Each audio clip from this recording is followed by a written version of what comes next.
El siguiente programa es para todas las edades. No contiene escenas de sexo o violencia. Es apto para toda la familia. Cuenta con el sistema Closed Caption y es financiado con recursos del Fondo Único de TIC.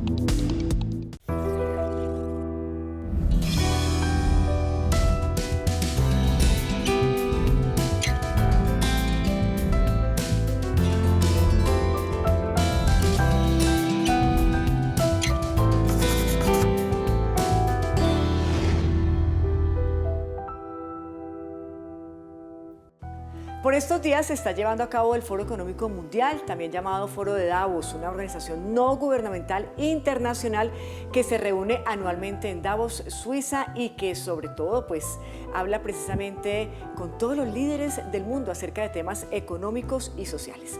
Para hablar de este gran evento y otros aspectos nos acompaña nuevamente el ministro de Hacienda, Ricardo Bonilla González. Ministro, de nuevo gracias por estar con nosotros, por ser generoso en su tiempo. Sabemos que es muy ocupado, pero para el país es bien importante entender en qué está Colombia en términos económicos. Colombia en términos económicos es un país que forma parte de la OECD, no es de los más avanzados. Es un país que es la cuarta economía de América Latina, en discusión si se disputa con Chile o no. Es un país que nunca terminó de construir su proceso industrial y hoy queremos reindustrializarlo, recuperar ese programa que quedó corto en los años 90 del siglo pasado. Esa es la economía colombiana y que queremos hacer la reforma agraria que siempre ha estado pendiente y que significa simplemente ampliar la frontera agrícola del país. Bueno, usted tiene por supuesto el país en la cabeza y decíamos al inicio que el mundo habla del Foro Económico Mundial. Usted hace parte de las personas que acompañan al presidente en este magno evento. Hablemos de Davos. ¿Qué es Davos? ¿Cuál es la importancia de este foro económico que se realiza cada año para el mundo? ¿Y cuál es el papel fundamental de Colombia allí? Esta es una reunión de todos los actores económicos del mundo. Colombia, por supuesto, también es un actor importante. Colombia como país va a tener participación en varios foros que están relacionados con América Latina, pero el presidente está sobre todo interesado en fortalecer el discurso de cómo el mundo debe volver a mirar la Amazonía, cómo debemos rescatar el pulmón del mundo, porque estamos en la perspectiva de que o hacemos el cambio climático o el cambio climático nos hace todo el daño posible, si no lo afrontamos seriamente.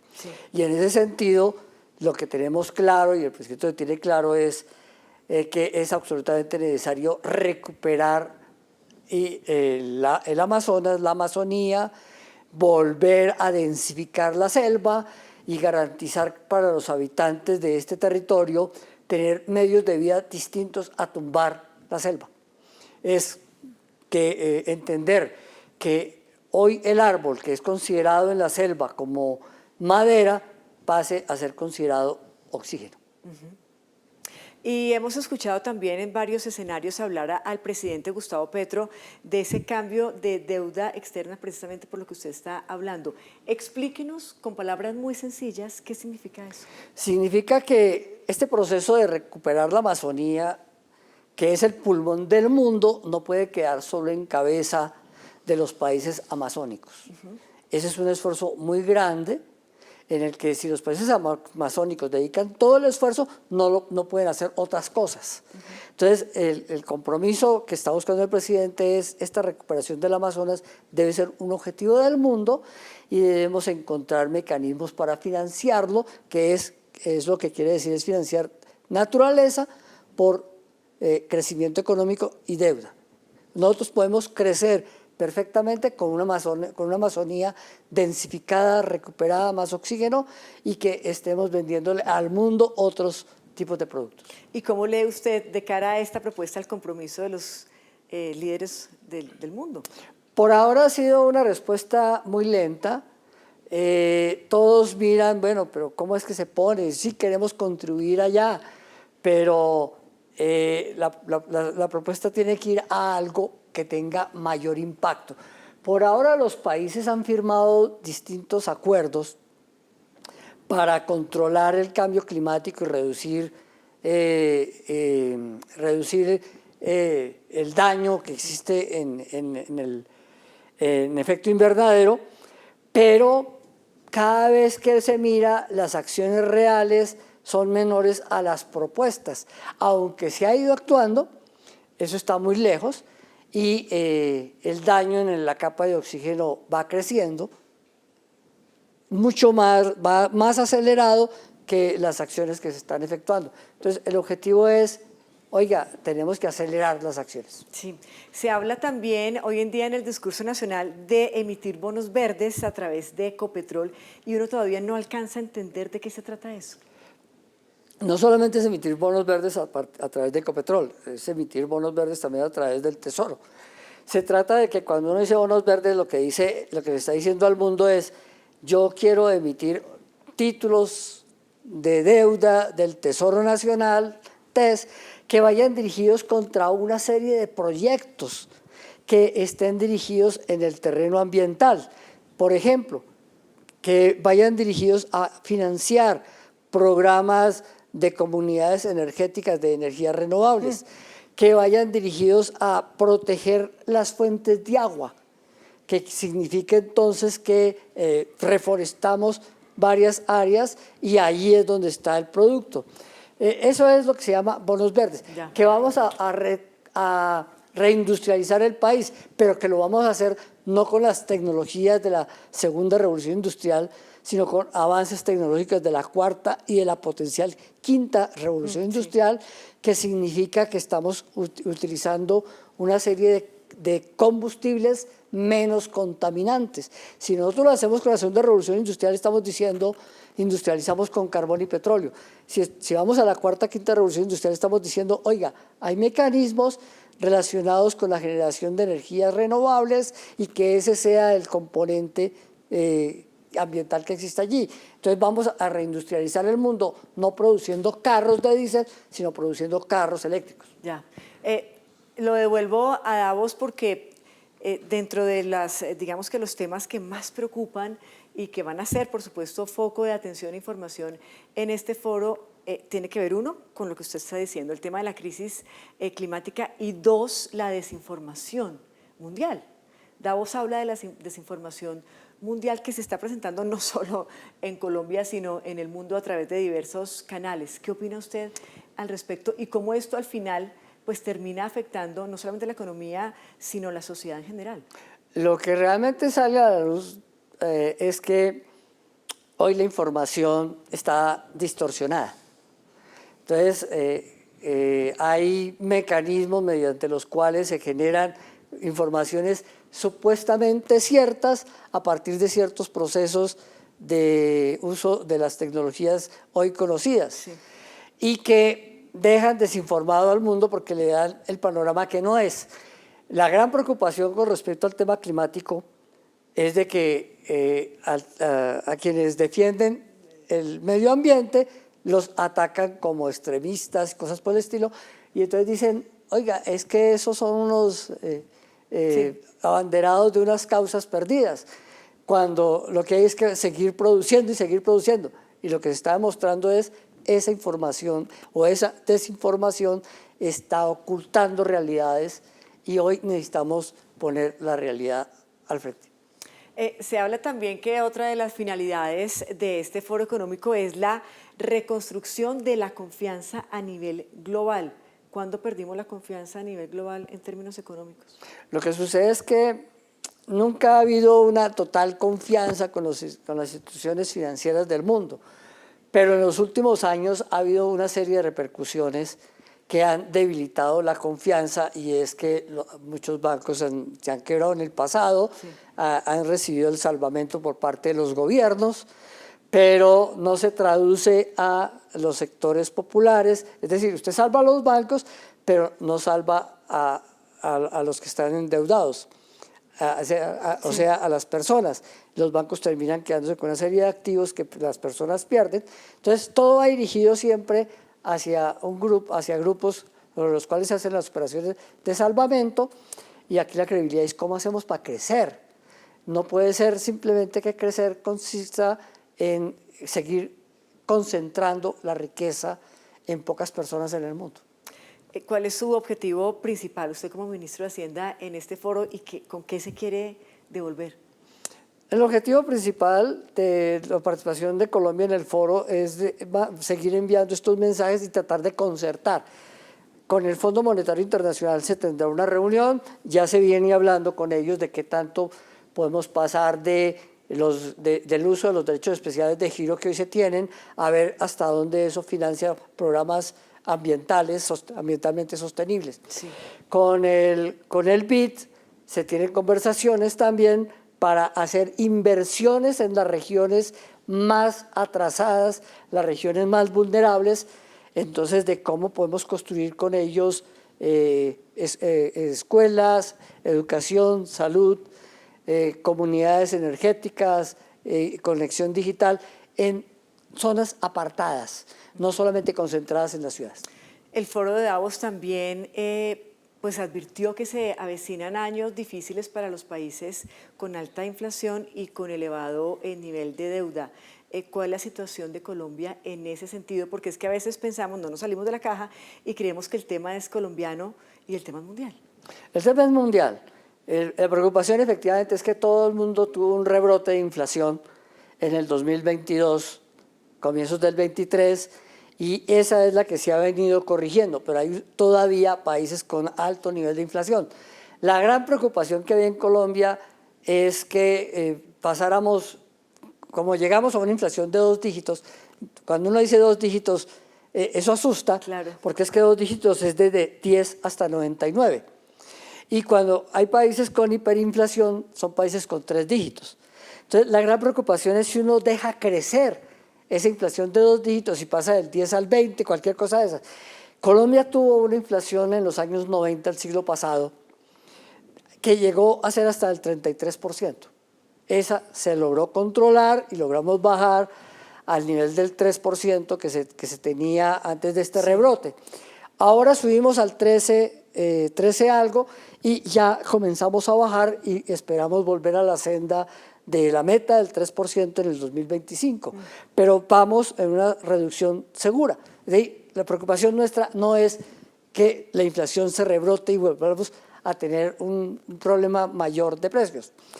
Eso significa simultáneamente un manejo totalmente responsable de las finanzas públicas. Claro. Nosotros recibimos un endeudamiento muy alto a raíz de la pandemia y hoy el objetivo es mantenerlo controlado. Una pequeña pausa y ya regresamos con el ministro de Hacienda, Ricardo Bonilla, aquí a Entrevistas con Alma de País con un tema que nos interesa a todos, las tasas de interés. Ya volvemos.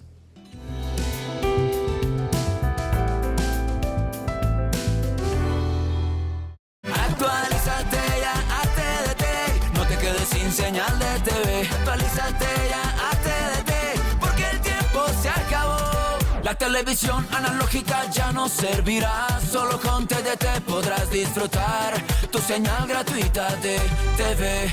Tus canales colombianos preferidos, la mejor calidad de audio y video que has querido, solo podrás verlos si te actualizas a TDT. Actualízate ya a TDT, no te quedes sin señal de TV. Actualízate ya a TDT, porque el tiempo se acabó. Por la señal de TDT nadie te puede cobrar. Tú mismo la puedes instalar y su beneficio disfrutar.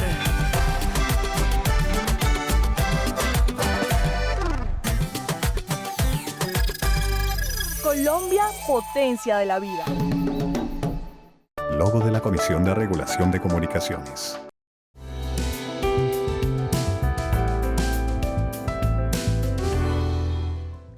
Continuamos en Entrevistas con Alma de País, en esta ocasión con el ministro de Hacienda, Ricardo Bonilla González, quien es economista y también ha sido profesor toda la vida. ¿Qué le enseña a la academia?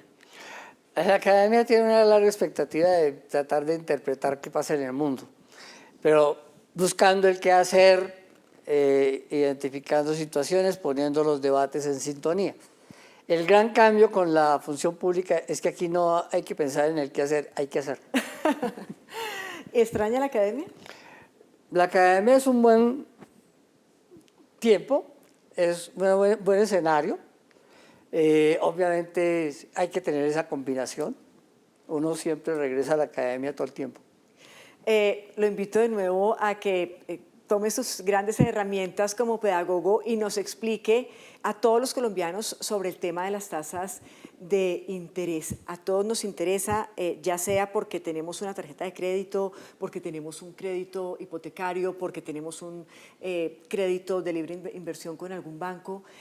¿Por qué estas tasas de interés tan altas y qué nos espera para este 2024 de cara a eso? Digamos que aquí siempre se pregunta al gobierno con respecto a la tasa de intervención del Banco de la República. Sí. Pero los colombianos deberían saber que nosotros tenemos en el mundo real varias tasas de interés. La tasa de interés de intervención es la relación entre el Banco de la República y los bancos comerciales.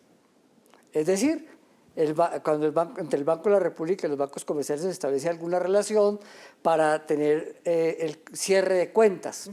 Solamente es con ellos. El Banco de la República nunca va a tener una relación con un colombiano común y corriente. Sí.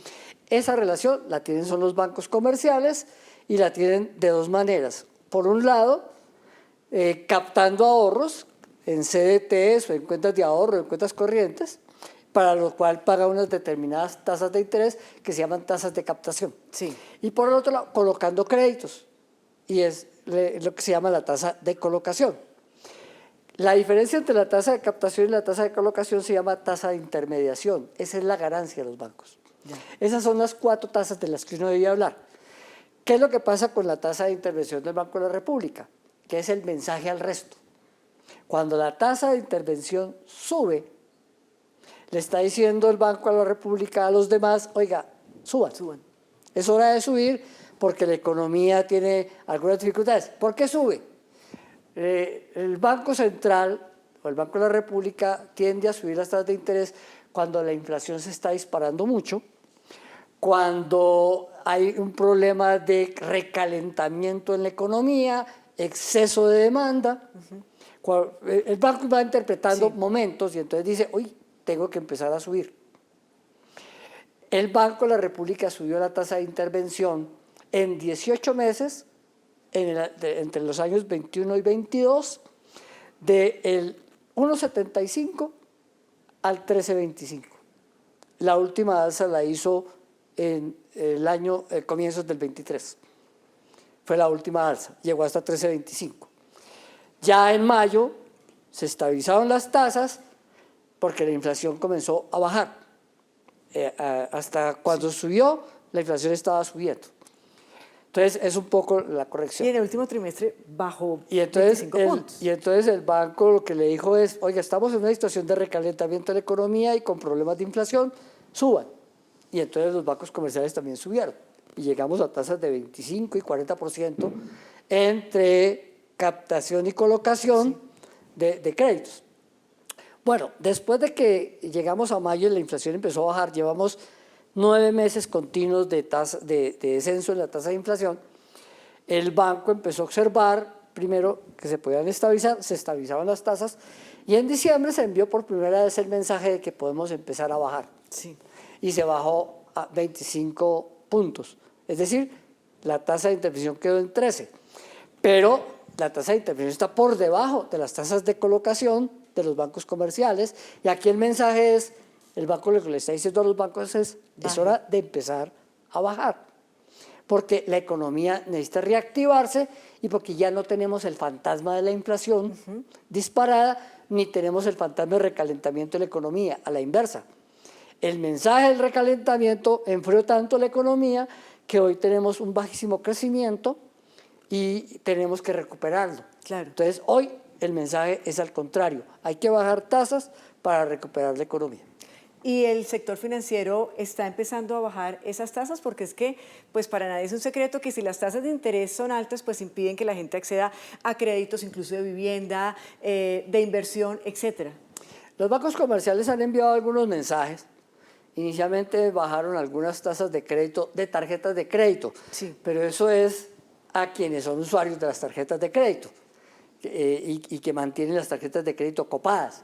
Eso realmente no es el gran número de colombianos, pero fue para ellos el mensaje y les bajó las tasas. Eso fue un alivio. Sí. Pero después han venido algunos mensajes de bajar algunas tasas y se encontraron con alguna dificultad en términos de que las tasas de captación empezaron a ser altas y llegaron a ser del 15% para CDTs.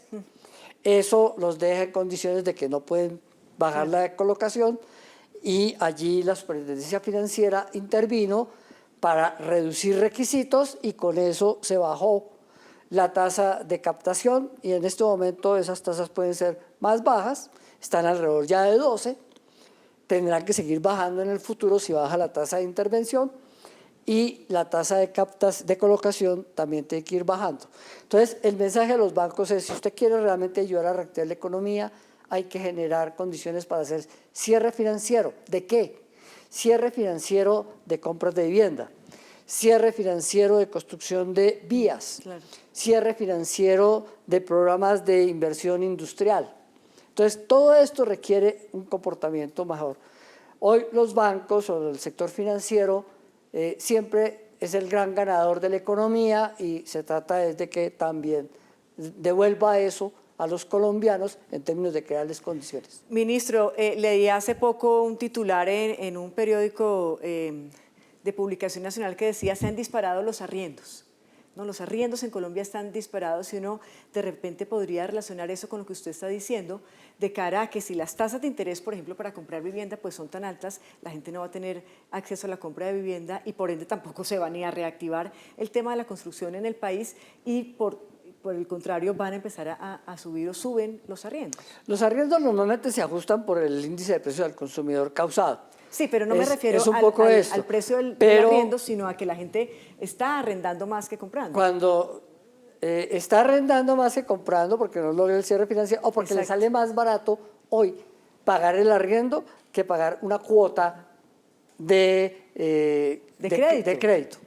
Entonces, bajo esas condiciones está eso. Y encontramos que el fenómeno final en el 2023 es de que hubo un desistimiento de compras bajo esas condiciones. Las personas empezaron a comparar la tasa a la que estaban comprando, el que tenían que pagar el crédito, con el monto del arriendo.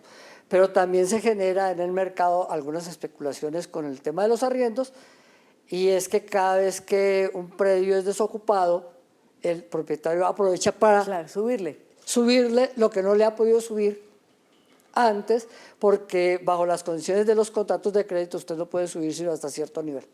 Hablamos después de la pausa de, obviamente no es de su resorte directamente, pero de peajes, de por qué está subiendo tanto el tema de la electricidad en Barranquilla, en Santa Marta, y de otros temas varios, y de su visión de país, que es muy interesante. Y ya acabamos.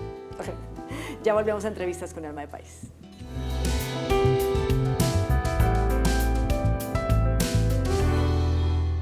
Esta es una ocasión para mirarnos a los ojos, para aprender y mejorar nuestra calidad de vida.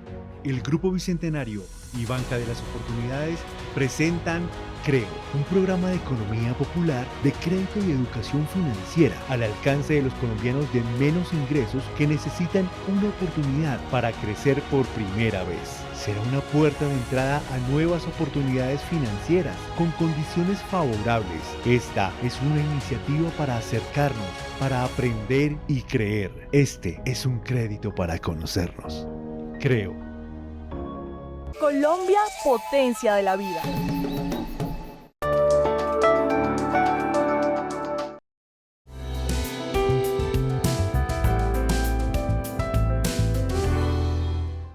Gracias por continuar con nosotros en entrevistas con Alma de País, hoy con el ministro de Hacienda y Crédito Público, Ricardo Bonilla. Ministro, la gente en la costa Caribe, específicamente en Barranquilla, en Riohacha, en Santa Marta, se pregunta por qué se ha incrementado tanto el costo de la electricidad. Hay quienes hablan de un 33%, que por supuesto esto impacta el tema de la inflación. Hay dos problemas que están ahí latentes, sobre todo en la costa Caribe. Es un proceso que se llamó opción tarifaria, que fue dejado por el gobierno anterior y que en su momento, para tratar de evitar que las tarifas se dispararan, le permitió a las empresas distribuidoras y comercializadoras que le dijera a los usuarios qué tarifa pagaban. Pero eso generó un endeudamiento de los usuarios con las empresas. Ese endeudamiento hoy las empresas lo están cobrando. Se lo están cobrando a los usuarios, claro, y entonces están aumentando. Pero además eso coincide con un segundo momento, y es de que hoy no tenemos el COVID, pero tenemos un potencial fenómeno del Niño. Sí. Y eso significa que en términos del fenómeno del Niño, la generación de energía eléctrica puede entrar en algún proceso de dificultades, simplemente porque el proceso colombiano es de mayor generación hidráulica, pero la generación hidráulica depende del nivel de los embalses. Hoy estamos a un nivel en que los embalses ya comienzan a sentir efectos de sequía, efectos de calor, y entonces están ya por debajo del 70%. Los embalses todavía pueden bajar mucho más y seguir generando, pero es un poco estar en la previsión de hasta dónde pueden bajar los embalses y qué sucede, porque significa que cuando estos bajen, generar energía es más caro. Claro. Y entonces, para complementar, tienen que entrar las plantas de generación térmica. Esas generan con gas o con carbón, con algún combustible de estos que tienen que comprar en el mercado, y ese combustible es más caro que el agua, y al serlo, entonces el costo de la generación es más alto. Y en este momento lo que tenemos es que el impacto del Niño previsible es que podríamos tener un pico en los meses de abril y mayo. Hasta ahora, lo que nos dicen los expertos es que podemos pensar en que no va a haber racionamiento eléctrico, sí, porque la combinación entre hidráulicas y térmicas y la entrada en uso de algunas centrales de generación de energías renovables, sobre todo solares, nos van a permitir tener capacidad suficiente para actuar. Sí. Pero el costo de la energía de generación está subiendo y ese está impactando en los precios finales, porque los distribuidores comercializadores se lo están trasladando directamente a los usuarios. Hoy tenemos ese problema. Otro tema que, aunque por supuesto no es directamente de su resorte, tiene que ver con el alza de los peajes, que está amarrado por supuesto al IPC, pero que no se ha pronunciado el Gobierno Nacional al respecto. ¿Se van a subir los peajes? Los peajes que no se subieron en el año 2023. Evidentemente es insostenible seguir manteniendo los precios, y ya está acordado con el Ministerio de Transporte que tiene que hacer un incremento en los peajes, y lo debe hacer este mes. Y ya para ir finalizando, el Banco Mundial en su más reciente informe decía Colombia va a crecer en el 2024, Colombia y otros países de la región, pero Colombia específicamente alrededor de un 3%. ¿Eso no es una visión muy pesimista? El Banco Mundial no está pensando en una senda más larga. En realidad el Banco Mundial dice que podemos crecer entre 1,5 y 1,8 en el 2024. Esa es la senda que todos tenemos también proyectado, porque todavía el mundo tiene mucha incertidumbre con muchas cosas. Hoy tenemos 2 guerras en curso que han ido afectando la estabilidad económica y que todavía no se sabe cuál va a ser su horizonte. Uno sabe cómo empieza, no sabe cómo termina, pero generan problemas. Sí. Y efectivamente están generando dificultades económicas en el mundo, y eso implica que han afectado la cadena logística, la cadena de productos industriales y sobre todo la cadena de suministro de energía. La guerra de Ucrania es en este momento la más complicada, sí, porque de allá provienen la mayor cantidad de abonos, fungicidas, fertilizantes, y porque Rusia es el abastecedor de buena parte de la energía hacia Europa y otras áreas del mundo. Entonces, todo esto ha generado una serie de dificultades que implican que la expectativa de crecimiento sea menor. El Banco Mundial, el Fondo Monetario, todos están revisando sus cifras de crecimiento. El Fondo Monetario nos había dado una expectativa de crecimiento en 2024 que superaba el 1,5. Bajo estas condiciones en que estamos recuperando el crecimiento. Es decir, que el año 23 fue el año en que se tocó piso y que de aquí en adelante vamos a recuperar. Es decir, la fe está intacta. La fe está en que efectivamente podemos recuperar la economía y esperemos el resultado final del PIB del 2023, que es el que nos va a decir finalmente en cuánto cerramos. Nosotros aspiramos a que el 2023 cierre en 1.2, en un crecimiento de 1.2. Ministro, gracias por haber estado con nosotros, por habernos puesto sobre la mesa estos temas económicos que deben y tienen que ser de interés general para todo el país. Muchas gracias, Patricia, por esta invitación. A ustedes también mil gracias por habernos acompañado. Nos encontramos en una próxima oportunidad. Hasta pronto.